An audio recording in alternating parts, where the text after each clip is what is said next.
This afternoon we're speaking about the inner path of Hinduism, the mystical path of the East. Hinduism is the world's oldest religion. It is also one of the least understood in the West.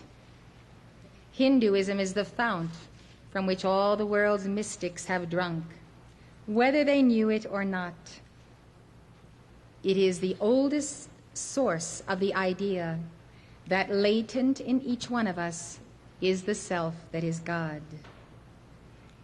Hinduism gives the first step-by-step instructions on how to realize or become one with God.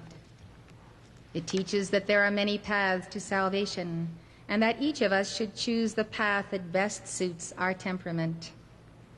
The inner path of Hinduism is a well-marked one, and yet to the casual observer it may appear to be lost in a mire of superstition and the rote worship of many gods. Unlike other world religions, Hinduism has no founder. Its origins are obscure.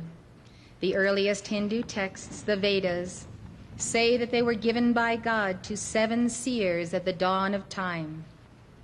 Since the 18th century, scholars have believed that Hinduism was rooted in primitive nature worship. The Vedas contain prayers to a multitude of gods, leaving many with the impression that Hinduism is polytheistic. It is not until later texts, the Upanishads, that the idea of the God within is clearly stated. Scholars think the Upanishads were written between the 8th and 4th centuries BC. They are the root of mysticism in all the world's religions. We find echoes of them in Buddhism, Taoism, Sufism, mystical Christianity, and Judaism. The Kaival Upanishad tells us that which is supreme Brahman, the self, the great support of the universe, subtler than subtle, eternal, that alone thou art. Thou art that alone.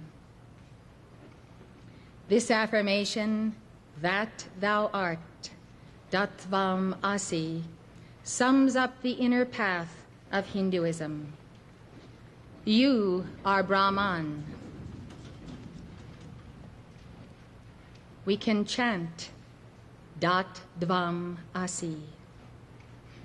Tattvam Asi, Tattvam Asi, Tattvam Asi, Tattvam Asi.